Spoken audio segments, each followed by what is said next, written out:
California gets knocked harder than it deserves. Open any best places to retire ranking, and California sits near the bottom. Talk to a financial advisor, and California is rarely the recommendation. Bring it up at a dinner party in Atlanta or Phoenix or Charlotte in California shows up mostly as a punchline. The surfer dude stereotypes, the tax bill, the wildfires, the worst blocks of San Francisco that get national airtime and crowd out everything else. Here's the part that almost never makes it into those conversations. A lot of people who have actually lived in California, and lived plenty of other places too, quietly decide they want to stay. 81% of CalPERS retirees still live in California. Think about that for a second. These are people whose pension is calculated down to the dollar. They know exactly what their post-tax retirement income would look like in any other state. They aren't trapped. They aren't poor. Many already own homes in lower tax states they could move to next month. 4 out of 5 chose to stay anyway. California is a premium retirement choice. A premium is rational when the plan can carry it. Before you write California off, here is what the rankings can't measure. The best rankings aren't lazy. The problem is that rankings have to turn retirement into measurable categories. Taxes, housing, insurance, crime, weather. Those are useful inputs. They are not the same thing as a life. The harder questions never make it onto the spreadsheet. Where will you actually want to be when you're 75? Who will be nearby when you need help? When you pull up to the cardiologist's office, how good is the cardiologist? Retirement isn't a tax minimization problem. Retirement is a life design problem with a tax constraint and a solvency floor. The real question isn't where you can pay the least tax. It's where you can build the healthiest, most connected, most independent, most alive version of your next 20 to 40 years. Once you measure that, the case for California gets more interesting fast. 6 pillars. Climate as health infrastructure. The Mediterranean band of California, coastal, San Diego, up through Marin, gives you year-round mildness. Choice between ocean fog, dry inland warmth, mountain air, desert winter, redwood shade, and ski weekends. All inside one state. Healthcare quality. The densest top-tier medical ecosystem in the country. Outside the Boston-New York corridor and the Texas Medical Center. UCSF,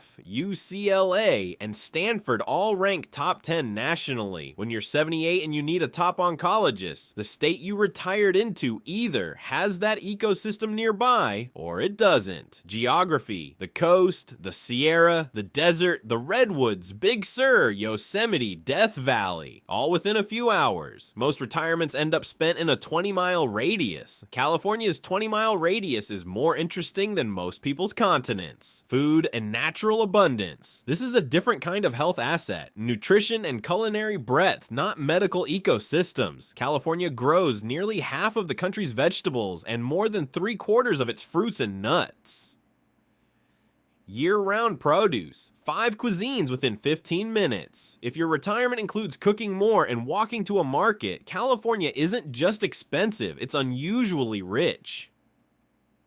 Culture and outdoor play at multiple price points. This is what fills the calendar. Theater, live music, lectures, festivals, museums. More working artists than anywhere else in the country. On the active side, 12-month playing weather keeps the outdoor door open all year. Municipal golf with senior pricing in the mid-20s. Walking, tennis, pickleball, hiking, paddling. Florida wins on raw golf course volume. California offers an entire year you can spend outside, with coastal walking weather and low humidity, connectivity, and family proximity. LAX and SFO are 2 of the most connected airports in the United States, and among the most connected in the world for Pacific routes. Almost every major US metro is non-stop or one connection from California, and the family proximity angle compounds it. A non-trivial fraction of California pre-retirees have adult kids who stayed in California for the same reasons you did. Tech jobs, university jobs, healthcare jobs, the whole West Coast knowledge economy. Leaving can mean leaving the grandkids. Staying keeps both the family and the hub airport access to everywhere else. If you've spent 30 straight winters in Buffalo, year-round walking weather isn't a luxury, it's a different life. That's the gap between the punchline and the actual product. The strongest argument against California is the sentence everyone says before the conversation even starts. California is too expensive. expensive. That sentence has truth in it, but most of the headline objections turn into design problems once you're retired, not unavoidable penalties. Taxes. California taxes ordinary income aggressively, but California doesn't tax Social Security, generally doesn't tax qualified Roth distributions, doesn't tax basis return, and no longer requires a California estate tax return. Engineer the income mix and the bite shrinks dramatically. We go deeper in a separate post in this series. Home ownership. California real estate is expensive and insurance is harder to write than it used to be. The state's May 4th, 2026 enforcement action against State Farm was a signal that the property side has to be a first screen decision, not an afterthought. The counter, 7 of 8 Californians don't live in a high fire risk zone. Ownership isn't the only path.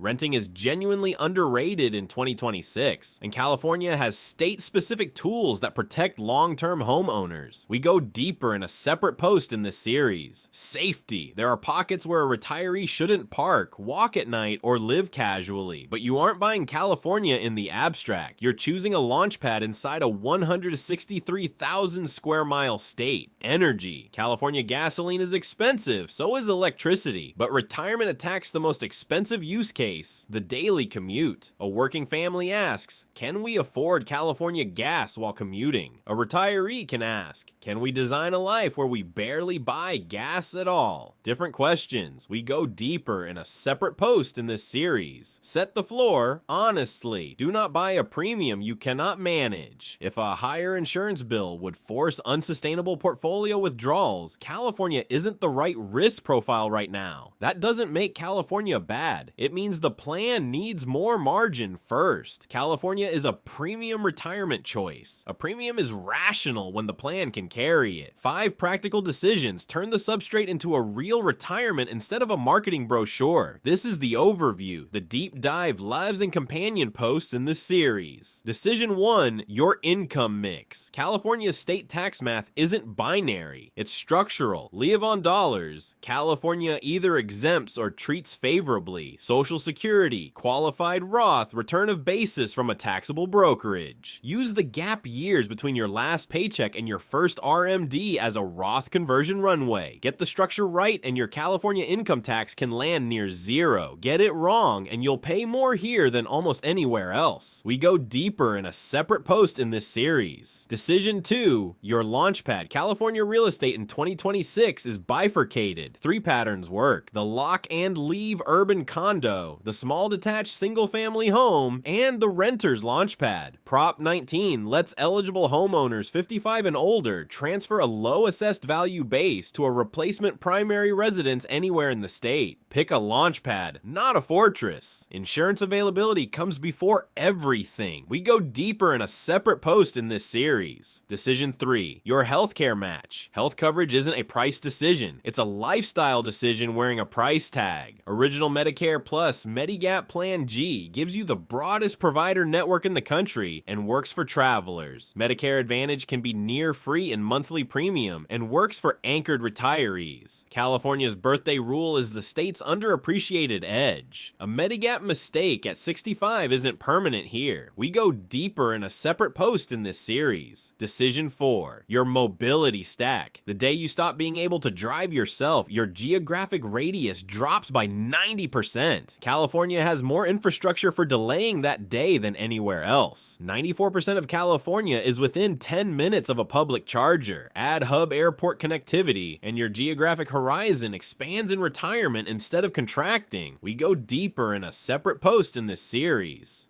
Decision 5, your second act. The most underpriced asset in your retirement portfolio is the time you have to make something. Retire at 65, live to 85. California average, and that's 20 years of unprogrammed time. Marin County's average is closer to 25. California is the densest second act platform in the country. Cal State's 60+ tuition waivers, community college pathways, OLLI campuses, and an AI tooling environment that's collapsed the technical barriers to writing the book or building the small business. We go deeper in a separate post in this series. 5 decisions, 5 companion posts. The argument isn't that you should retire in California. The argument is that you should not dismiss California before you have actually designed the plan. Honesty earns trust. Here's where California isn't the right answer. If your retirement math is already tight, if you have no Roth runway and your assets are 90% in traditional IRAs, if you want a high fire risk property, if your family is 2 streets over in Cleveland, if background public disorder would dominate your day-to-day well-being, if you're a true fire mindset spreadsheet maximizer. For everyone else, the argument is simply this: don't dismiss California before you've designed the plan. Retirement should not begin with surrender, and California should not be dismissed before it has been seriously considered. California is expensive, that part is real, but the rankings, the punchlines, and the dinner party conventional wisdom aren't measuring what matters to a retiree. They're measuring what's easy to measure. Tax tables, cost of living indexes, headline crime stats. Those are useful inputs to a budget. They aren't the same thing as a life. The 81% of CalPERS retirees who chose to stay aren't a marketing statistic. They had every dollar of their pension visible, every state's tax code in front of them, and a paid-off house they could have sold to anywhere. They quietly decided the life was worth the price. Their answer is not yours by default, but it is worth taking seriously. The only way to take it seriously is to design the plan instead of dismissing the state. Coming up in this series, the tax map, the Launchpad, the Medicare match, the mobility stack, the second act, companion posts. Then we decide together.